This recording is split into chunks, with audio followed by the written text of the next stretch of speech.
Hola mis queridos amigos, nuevamente con ustedes, su doctor Tigre, el que ronca en esta negra noche neoliberal latinoamericana, sudamericana y ecuatoriana, cuando tenemos a nuestras espaldas precisamente al volcán Pichincha, que nos recuerda aquella frase del himno nacional que dice: y si nuevas cadenas preparan de injusticia y bárbara suerte, gran Pichincha, prevén tú la muerte de la patria y sus hijos al fin.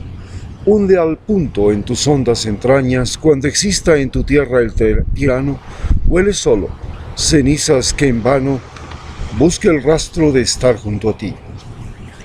Hoy, a partir de esta charla y de este comentario, pues hablaremos acerca de lo que nos revela la información publicada ayer en la BBC de Londres, que señala que en 15 días Guayaquil tuvo más de 6.700 pacientes. En realidad estaríamos hablando de 7.000 pacientes en solo 15 días.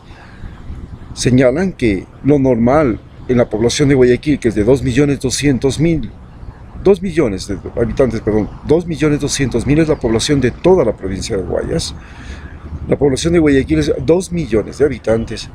Para esa ciudad, que también, por supuesto, tiene una alta movilidad humana que debe superar el 500.000 de personas que entran y salen cada día, esta mortalidad supera a la mortalidad de Nueva York, que es una ciudad de 10 millones de habitantes que tiene además una entrada y salida de casi el mismo número de personas por día que llegan y salen de la ciudad.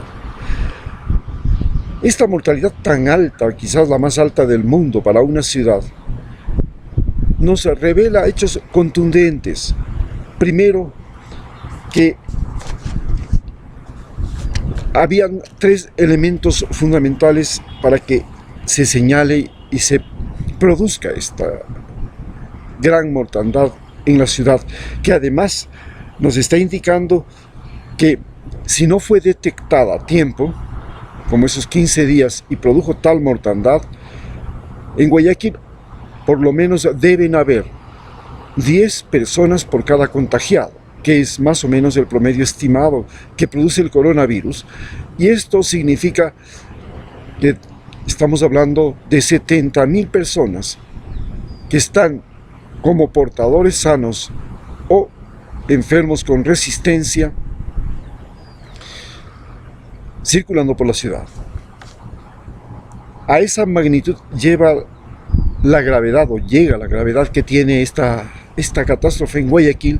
Y para entender por qué tenía que ser Guayaquil el eje de este problema, hay que entender que Guayaquil es un puerto y que tiene un aeropuerto además, que posiblemente es más transitado que el de Quito, y por supuesto como puerto tiene muchas más posibilidades de haber traído esta peste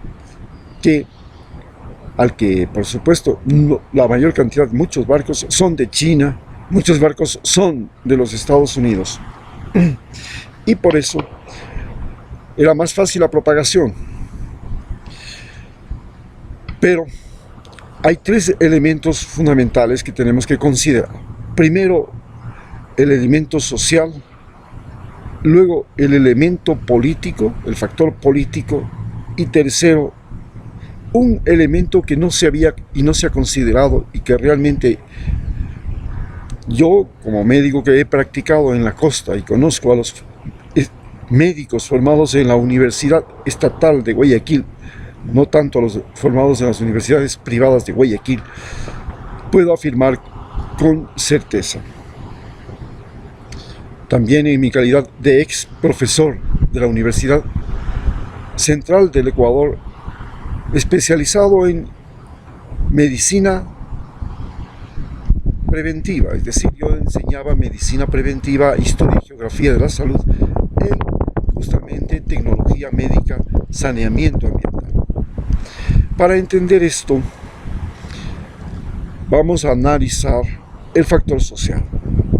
Como habíamos dicho, Guayaquil es un puerto. Era mucho más fácil que llegaran barcos de China y barcos de Estados Unidos con personas enfermas, y por supuesto también se dice que la población de Ecuador es una población de migrantes que llegaron a España en su gran mayoría durante la gran crisis bancaria de 1999, que expulsó del país al 30% de los ciudadanos luego de una gran estafa de los bancos, especialmente de Guayaquil. Precisamente el banco del Filambanco, un banco que era el más poderoso de Guayaquil, y el banco del Progreso, fueron los dos bancos que produjeron mayor afectación a los ecuatorianos, y eran bancos precisamente de Guayaquil. Esto motivó a que mucha gente de Guayaquil saliera y buscara otros lugares para poder enviar remesas a sus familiares, siendo los principales justamente Italia y España, porque los idiomas eran más fáciles y permitían la llegada de ecuatorianos. Una persona ecuatoriana se dice que fue el paciente cero que llegó para una festividad. Otros dicen que el problema fue justamente una persona que venía del extranjero, en este caso de Estados Unidos, para una fiesta de los ricachones de San Borondón. Por ahí surgen las dos posibilidades más claras, pero una tercera posibilidad muy clara es que la enfermedad haya llegado por mar en los barcos que llegan desde China. Por supuesto, para que esta enfermedad se propague tenía que haber una condición: hacinamiento y alta movilidad humana. Hemos visto que esta enfermedad se propaga fundamentalmente en ciudades, y en ciudades que tienen una alta movilidad, como por ejemplo Nueva York, como por ejemplo Wuhan, que es un centro de conexiones viales para toda China, posiblemente el más importante, porque es una ciudad industrial que produce fundamentalmente automóviles, partes y medicamentos. Por otro lado, el hacinamiento en Guayaquil había ya sido un problema señalado por la historia del Ecuador, que trató de ser enfrentado por la población, pero la gran migración que empezó cuando se dio la entrada del Ecuador al sistema capitalista a través de las exportaciones y, por supuesto, la construcción del tren a comienzos del siglo XX, la vía Quito-Guayaquil unida por el tren movilizó miles de indígenas de la sierra que estaban considerados peones, propiedad de los dueños de las tierras, y que con la revolución del Faro fueron liberados. Viajaron a la costa y se establecieron en ese lugar, a pesar de que en ese lugar había la presencia de la fiebre amarilla. Fue justamente la fiebre amarilla la que demandó la mano de obra de trabajo de indígena, y esto se debió a que la fiebre amarilla devastó a la población local y se hizo necesario nuevos trabajadores en las plantaciones de cacao para ese tiempo, porque éramos el primer productor mundial de cacao, y también ya habíamos sido productor de quina desde la independencia, pero el cacao fuimos el famoso boom del cacao que dio origen a los gran cacao, personas que vivían en París, se educaban en París y venían a revisar de vez en cuando sus propiedades en Ecuador. El hacinamiento se dio origen a los denominados barrios miseria, y Guayaquil llegó a tener la ciudad con la mayor proporción de barrios miseria de América Latina en relación a las viviendas y urbanizaciones formales con todos los recursos. El hacinamiento además significaba, por supuesto, falta de canalización, falta de agua, falta de recolección de basuras, eliminación de vectores, en fin, todo eso, lo que hizo que Guayaquil fuera fácilmente el centro de propagación de la malaria y la fiebre amarilla ya desde 1900. Fue necesario la misión Kremer para que llegara a Guayaquil, y con Noguchi, famoso médico japonés,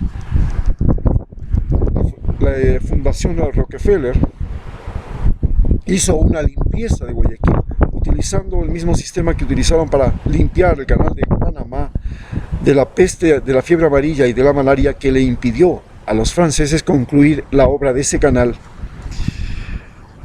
Así pues, carentes de servicios básicos, de agua, de electricidad, de sistemas de alcantarillado, de sistemas de agua potable. Las aguas llegan por tanqueros, se depositan en recipientes y la gente compra esa agua, que es mucho más cara que el agua que llega intubada a Quito, a cada una de las casas, sin una buena recolección de la basura. La basura pasaba amontonada por días hasta que el municipio le mandaba a ver alguna cosa.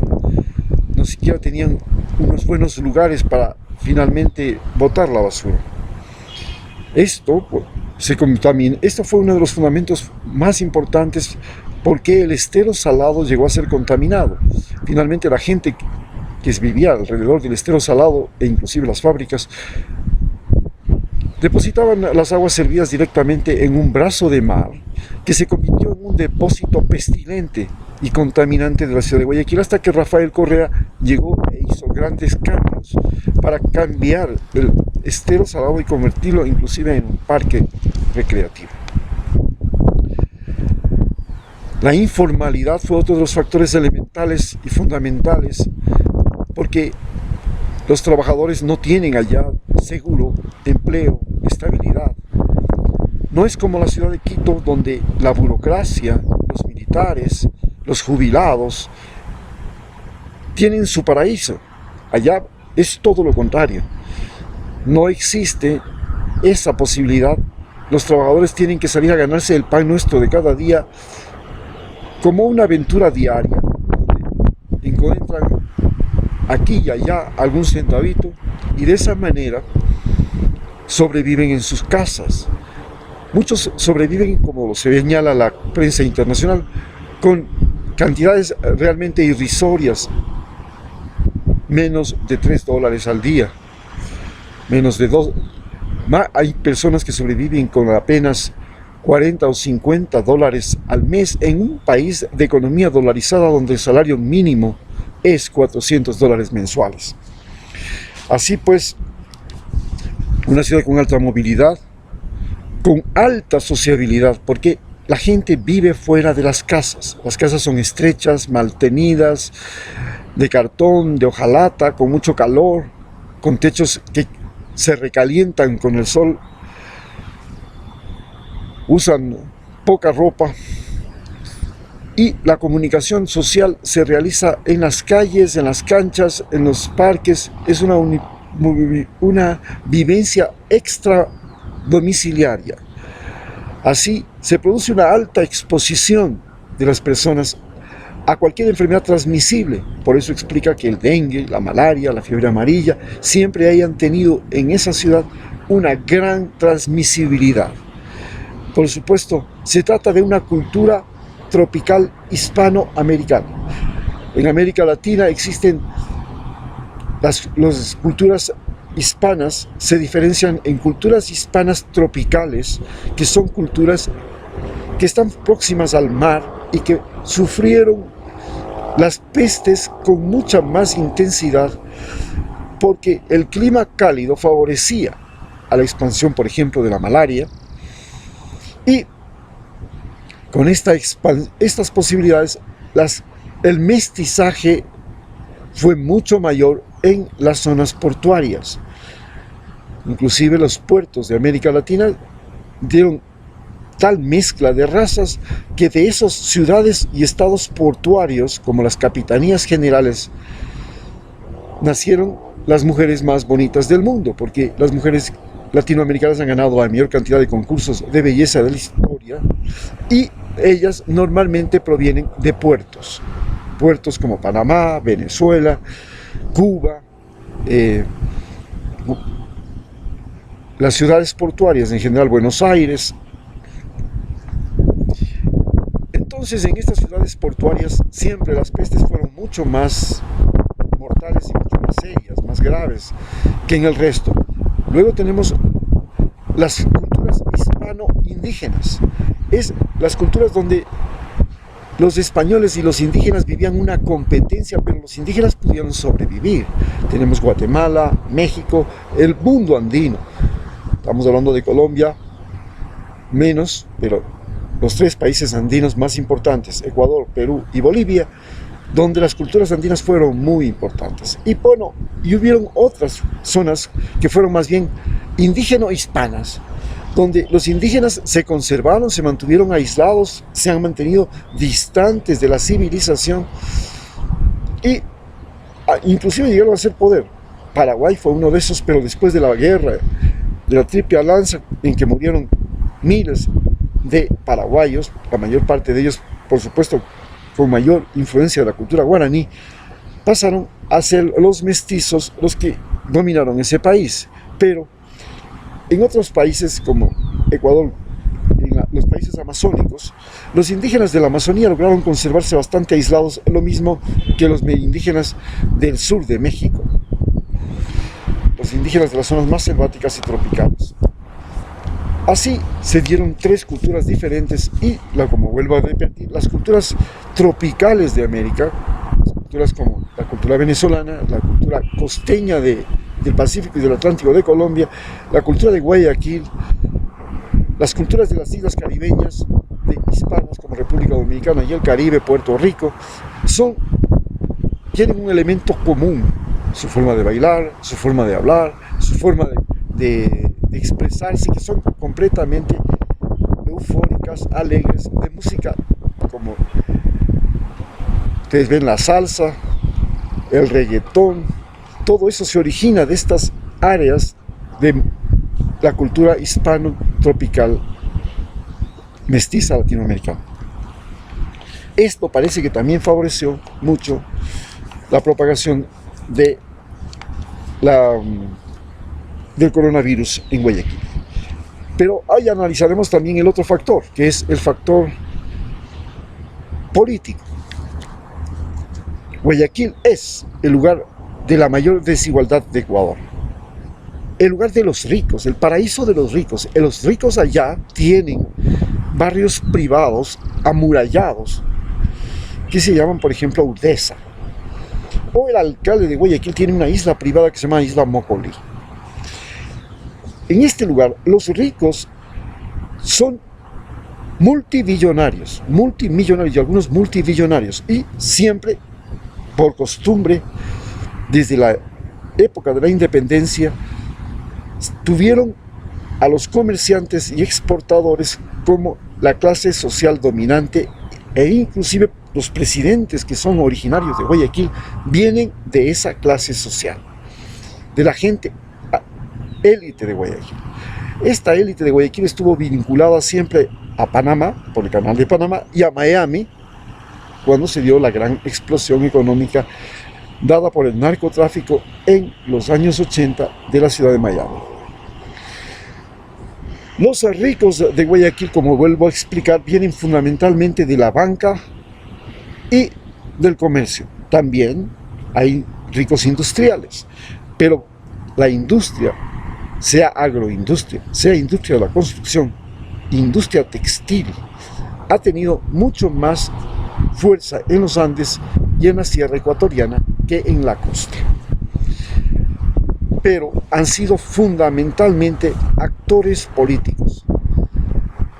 Para señalar la discrepancia, tenemos que reconocer que, por ejemplo, el alcalde de Guayaquil, Jaime Nebot, que viene de su padre Jaime Nebot Velasco, que era un proletario cualquiera, que un día llegó a Quito en el tiempo del gobierno de Velasco Ibarra, y Velasco Ibarra lo encontró afuera porque era una autoridad de una tenencia política, de una jefatura política de algunos de los cantones de Guayaquil, y lo puso de inmediato como ministro de gobierno, porque tenía esas rayadeces hitlerianas. Era un populista, Velasco Ibarra, 5 veces elegido presidente, 4 de esas fue destituido por proclamarse dictador, y siempre tenía estos arranques en que pensaba que cualquier proletario que llegaba al palacio de gobierno podía ser ministro. Pensaba que el proletariado tenía en sí la sabiduría para salir adelante y sacar adelante a un país. Este pobre llega a ser ministro, comienza a utilizar el contrabando, porque los ministros vivían, no solamente él, el negocio del gobierno en los tiempos antes del petróleo era fundamentalmente el contrabando. Y este problema no solamente fue un problema de la época republicana, ya fue un problema de la época anterior, de la época de la colonia. Nosotros contrabandeábamos quinina. Y luego, ya en la Gran Depresión de los Estados Unidos, el contrabando de alcohol fue uno de los más importantes recursos económicos del país. El contrabando fue el que le dio la fortuna, los primeros recursos económicos a la familia de Bob. Posteriormente, llega a ser alcalde y se queda 19 años en el país, pero su fortuna se conoce ahora que supera los 765 millones de dólares. Si hablamos de 765 millones de dólares en 19 años, quiere decir que ganaba 4 millones de dólares cada mes.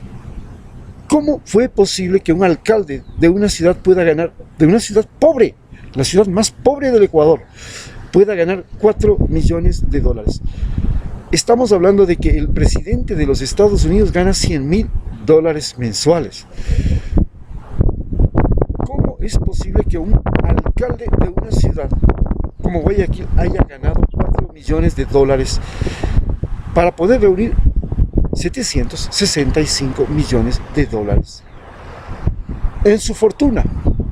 Esto es lo que a todos nos asombra. Un alcalde no tiene tiempo, se supone, para hacer negocios privados, pues.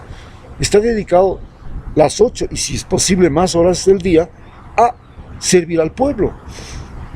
No tiene una industria, no tiene una fábrica, no ha hecho un invento, no es un multimillonario como Bill Gates que hizo una innovación. No, ¿cómo ganó 4 millones por mes? Esa es la gran pregunta que todos los ecuatorianos nos hacemos. Y ahora quiere ser candidato a la presidencia del Ecuador. Esto explica cómo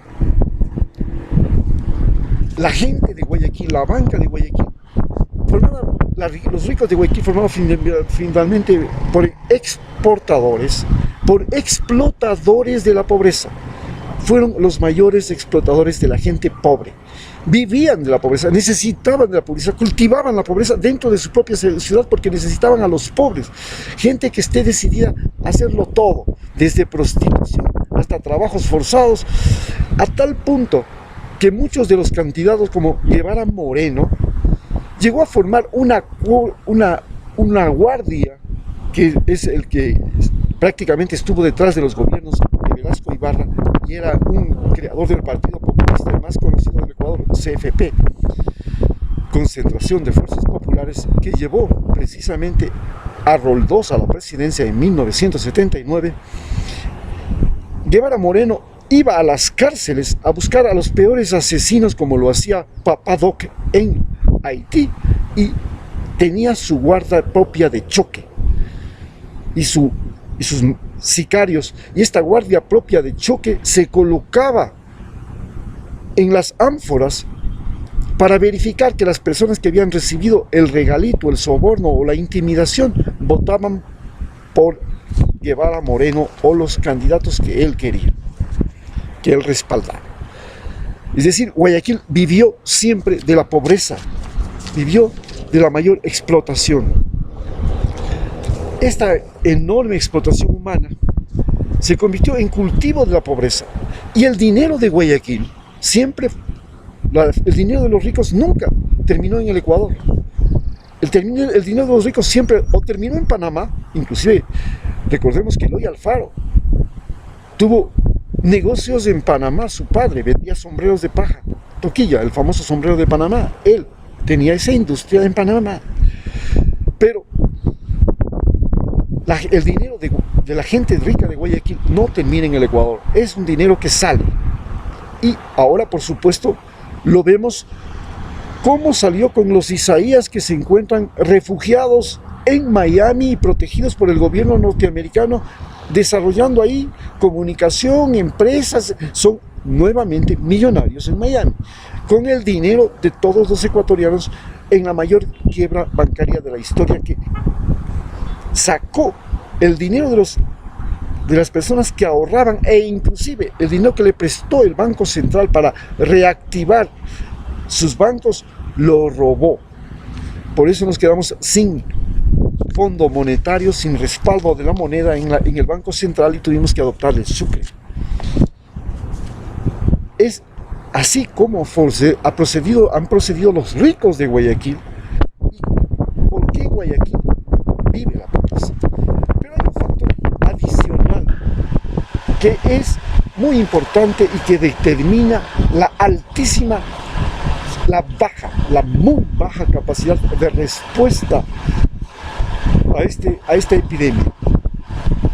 ¿Por qué Guayaquil tuvo tan baja capacidad de respuesta? ¿Cómo pudo permitir que haya 7.600 y pico de muertos? Hablemos de 7.000, de 6.000, que señalan, que reconoce el gobierno hoy ante la prensa internacional y nacional.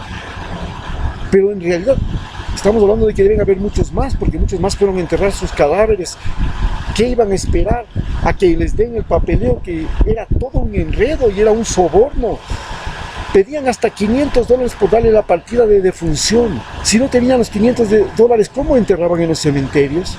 Entonces tenían que sacar a escondidas en carros, como que nos señalan las noticias, a los cadáveres, escondiéndolos, haciéndolos pasar por pasajeros, a los cadáveres para ir a enterrar en otras provincias, en otros cantones, a escondidas.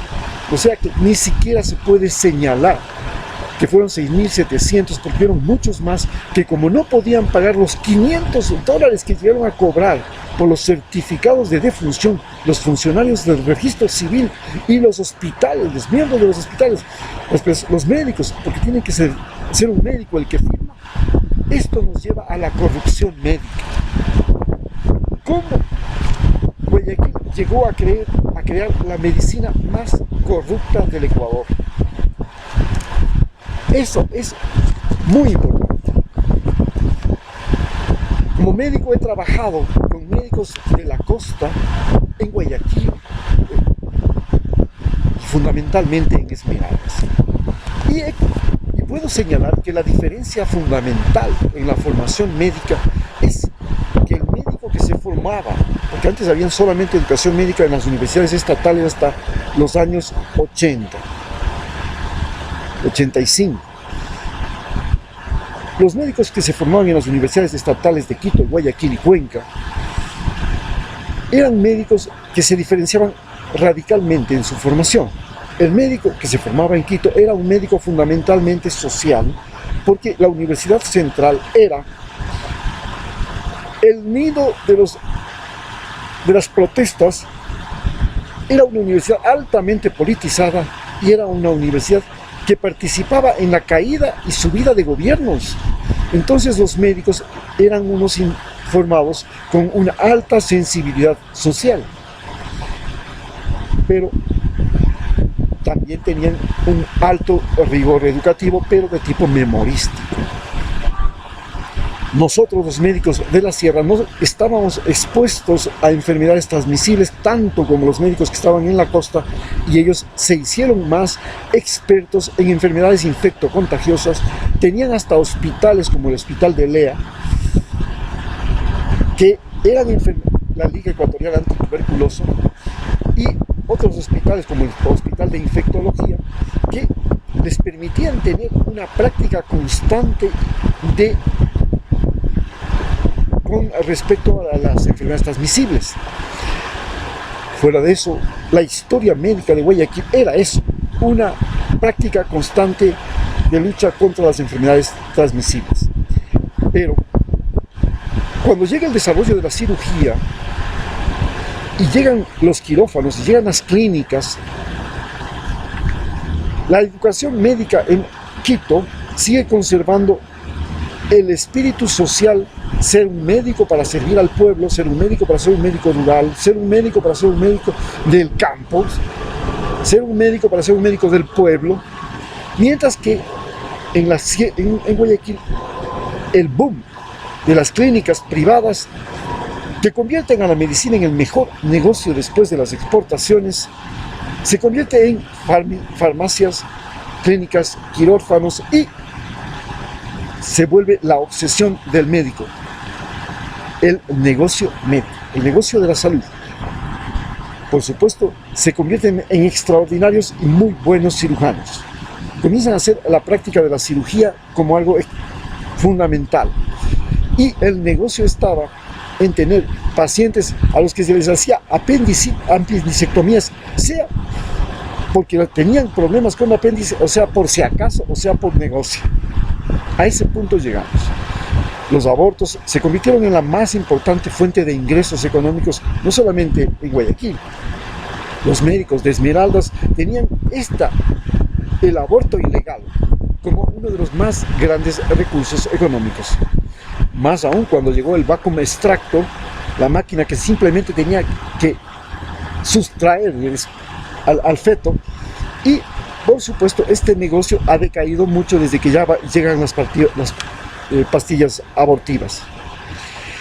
Sin embargo, recordemos que la práctica del aborto en Guayaquil y en la costa ecuatoriana es la primera causa de muerte en mujeres embarazadas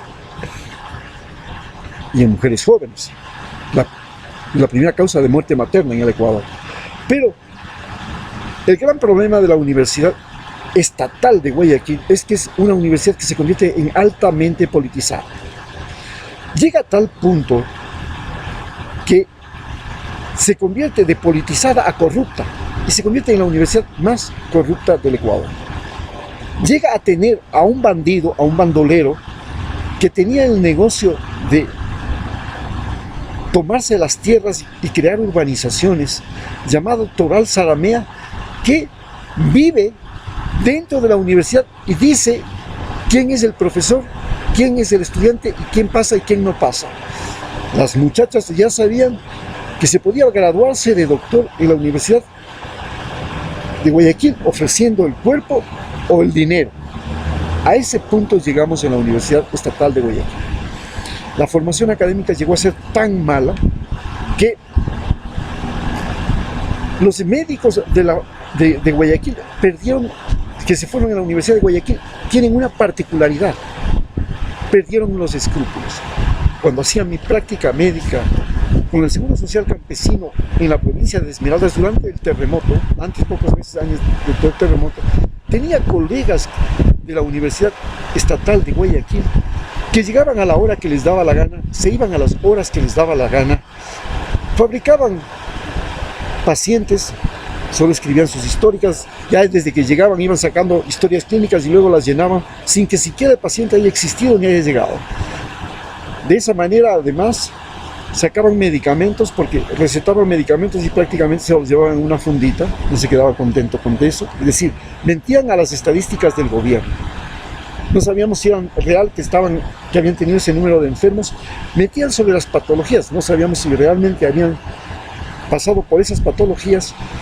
Se llevaban los medicamentos, tenían el horario que les daba la gana y, lo más interesante, podían intimidar a la población. Yo era un médico costeño, serrano, y como médico serrano era mal visto. ¿Por qué? Porque hay una pugna racial, una pugna regionalista. El médico serrano no es bien visto en Guayaquil, en la costa ecuatoriana, en Esmeraldas, en Guayaquil, en Manabí. El médico serrano sí, pero el médico costeño sí. Pero el médico costeño puede llegar y decirle poner el letrero en la puerta del consultorio diciendo: aquí solo se atiende a las mujeres jóvenes y guapas. O, algo peor, aquí no se atiende a mujeres feas. Eso, cuando yo llegué a hacer mi práctica en Clínica, encontré en el letrero de la puerta del consultorio que el médico tenía pegada en la puerta del consultorio que él no atendía a mujeres feas. A ese punto llegamos a tener el personal médico. Y el problema del personal médico no solamente era para los médicos, era para las auxiliares, era para las enfermeras. Las auxiliares tenían muchos menos escrúpulos que las auxiliares formadas en otras partes del país. Recibían a los pacientes si es que el paciente les encubría por las horas de atraso y se quedaba callado, o los días de falta. Tenían que llegar con el regalito, si no, no tenían ni la medicación o no tenían el turno. Este punto de descomposición del servicio médico y de la ética médica fue uno de los factores radicales para que la capacidad de respuesta de las instituciones y de los servicios curativos de Guayaquil fuera tan mala y tan baja que no pudieron siquiera detectar que ya había una epidemia y ni siquiera la pudieron revelar, ni denunciar, ni señalar. Recordemos que en China es un médico el que señala: aquí está la peste, pero aquí en Guayaquil eso ni siquiera sucedió, ni siquiera ocurrió, ni siquiera lo notaron. Esa fue otra de las partes claves del problema de la epidemia de Guayaquil. Muchas gracias.